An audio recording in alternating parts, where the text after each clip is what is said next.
they are not only blessed, but also other people are blessed because of their listening and obedience. Usa? Gikamay nila ang ilang mga kauban dito sa laing sakyanan. Aron mo duol og motabang kanila. Uy, tabang imi di na matabang ang grasya sa Ginoo. Di na matabang ang panalangin sa Ginoo. Unsay nahitabo ninyo? Tibok adlaw. La, kaayod. Dagko kay utang. Tinoo dili. Father, among utang, Father, left and right. Nampay front and back. Still ang tikia. La, kayon. Tinoo dili. Kasagaran ani kining mga maninda das merkado. Luoy kina sila oy. Wa ni mga tog, mga tog. Kayon. Ang nadato kining nag 5-6. Uy, tinoo dili. Adlaw-adlaw na adlaw-adlaw. Oh, tag 1,000. Saan pagka-asenso nimo? Tibuok nimong adlaw trabaho, wa kag gihimo sa Ginoo aron mo trabaho. Gihimo ka sa Ginoo aron mag-enjoy niining kinabuhi. Nag-enjoy nimo 8 days nagtrabaho ka. Wa na kay relax. Hoy. Ang Ginoo gani ni relax. Human sa 7 ka adlaw. Yang buhat sa kalibutan, ang Ginoo ni pahuway. Nga ikaw, way pahuway. Wala nga sakit ng tayo. Tinoo dili, workaholic. Sa nahitabo, when you rest, God works. Ano sa to? And when you work, God rests. Uy. Ya sige kag trabaho niya. Wa na kay pahuway. Ang Ginoo mingon, itaktak ninyo, namati sila. Og ilang giobey ang pulong sa Ginoo. Sinitabo, busag ikamay nila ang ilang mga kauban dito sa laing sakayan aron mo duol og motabang kanila. Nanuol ang ilang mga kauban og ilang gipuno pag-ayo sa isda ang duha kasakayan. Grabe no? Nga tungod niini hapit na sila malunod ang Ginoo. Nganong wa ka malunod sa grasya sa Ginoo, nalunod ng kas utang. Laim ni among pagkalunod pa diro, lunod ng mis utang. Lunod sa problema, lunod sa kalisod. Ngano man na, seek ye first the kingdom of God, and all these things shall be added unto you. Mo na gisulti sa Ginoo, mo na ituhue. Amen. Tupakpakan ang atong Ginoo.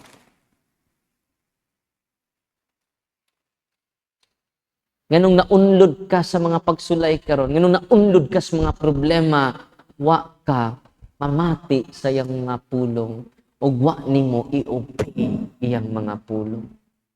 Karon, kumusta man mo? O man ani, mabasa pa mo sa ebanghelyo? Unsa may ebanghelyo ron ba? May naon. Unsa may ingon mo ko, ang ebanghelyo sumala ni nganong wa man maningog ng uban. So, inig-uli ni nato sa tuwa, read again the word of God, and it empowers us. It empowers us. Not only empowers us, but guide us.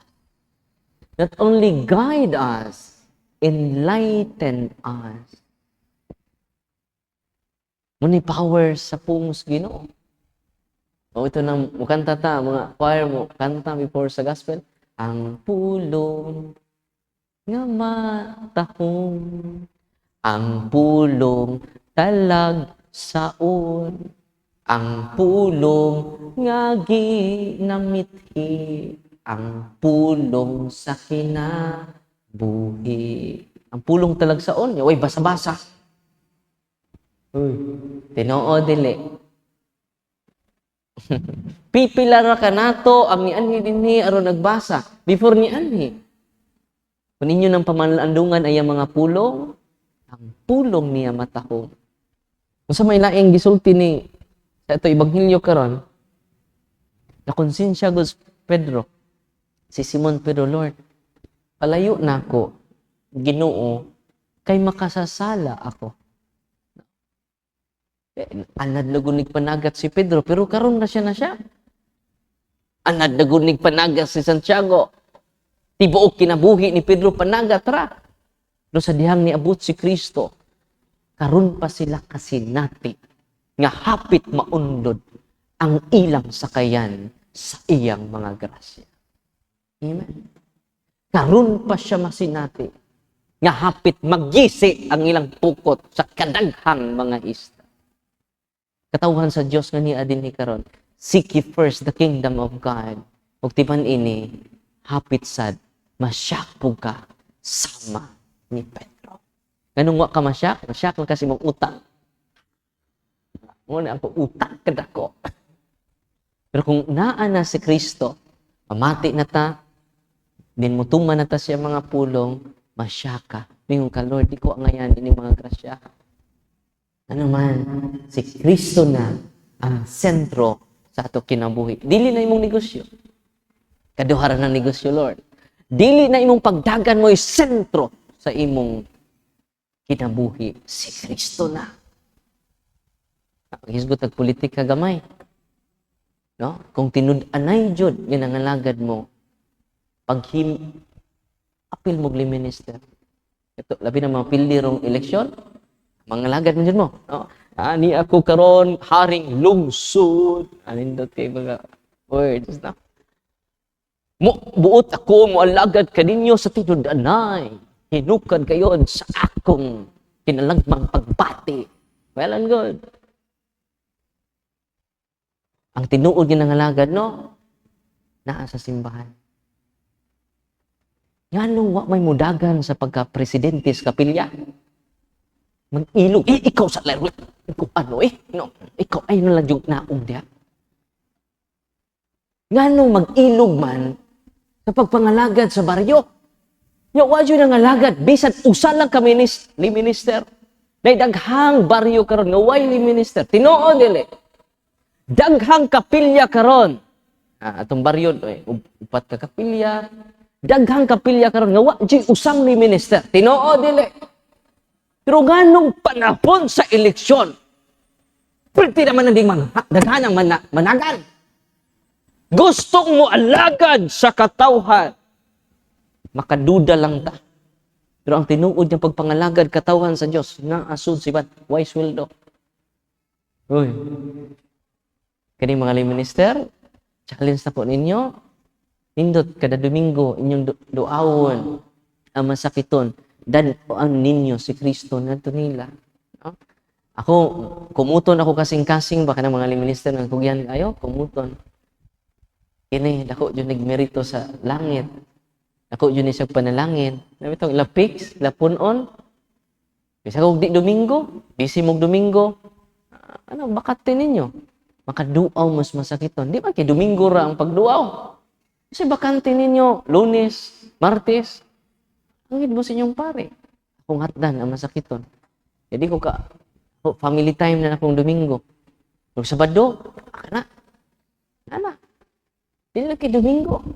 Pwede Lunes, pwede Martes. Muna'y tinuod nga pagpangalagan. Tanawa ang tumoy nga bahin.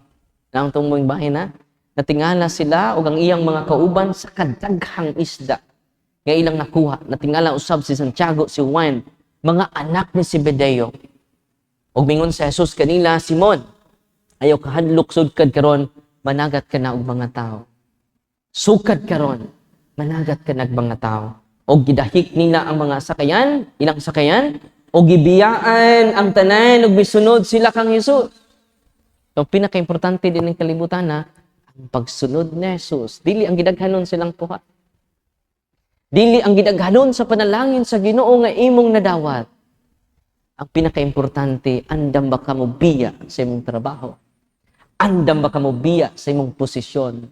Andam ba ka mo biya sa imong tagsa-tagsa ka negosyo aron pagsunod ni Kristo?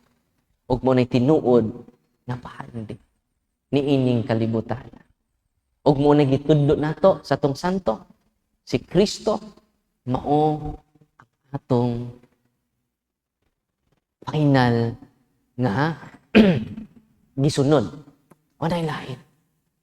Kung ang imong gisunod, imong negosyo, imong trabaho, imong posisyon, imong gahom, imong kasikat, dili na si Kristo. Why push ang atong kinabuhi aning kalibutan? Di man gibiyaan sa mga apostoles ang tanan. Gibiyaan nila. Na-amaze man sila sa kuha, pero mas na-amaze sila ni Kristo. Ang pangutanan karon basig na-trap ka sa panalangin, ang source doon wala ka pagkapasalamat. Manay challenge na tong tanan, namong mga pari. Atong tanan karon, kinsay atong gisunod? Kinsay source ato kalipay? Kanang imong kwarta nga madawat nimo, basig nawa na si Kristo ani. Mas maayo pag wala tay kwarta, pero naantay Kristo. Natukos ko bato ato sang adlaw gapon pa ko na uli. Ibaw mo, dahil sa kapari dito, giharas sa demonyo. Bago siyang giordinahan. O pa'y tuig. Ibaw mo, siya, tako kayo kong problema, Father. Ang problema, Father, tabangi ko. Pag ulat ko nagpa-check up, may finding sa doktor. Sa problema, Father. Bisag usa lang ka misa, Father. Niguman akong misa, Father. Bugat kay kong lawas, Father. Kada human akong misa, Father. Dinagugo ka. Kamisa sa ubang misa. Usa ka misa lang, Father. Tanting bugat ako lawas. Unya, bago man siya naordinahan, sa kidapawan, the uses of kidapawan. O, kidapawan mo to? Ha? Kidapawan? Kalimot ko. Basta Cotabato. North Cotabato. Dito sa Matalam. North Cotabato. Hibaw mo, bugat ka iyang lawas. Hinang bugatan. Kadamisa na niya. Kunya, nagniwang siya. Yung saon pag reconcile ana, atusog man siya mukaon. Magniwang ka kung wala na kay kaon-kaon, di ba? Yung human nagkaon, gutom mo na po siya. Saon yung pag-reconcile na, be? Di ba? Kung maniwang kay, di ba, kay kaon. Kung yung human nagkaon, ganahan na po siya mukaon. Yung perti yung niwanga. Sa mga pare. So then, interview na ako, Padre, tugaan ni ko sa tinuod, doon na ba kay Lulong Albularyo? Check! Doon na sa kay Lulang Albularyo? Check! Imong mamang papa? Puro po albularyo. Ako mga uncle, Father. Mga tambalan. Sige, Father. Atong i-renounce.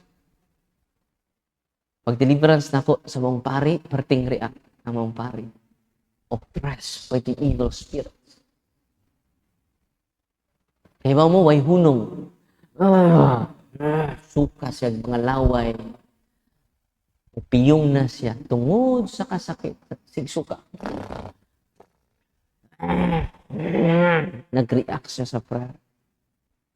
Nganong grabe kabugat ang iyang lawas, humagrosaryo, humagmisa, tungod sa occult spirits nga naa sa iyang kaliwatan. Di siya.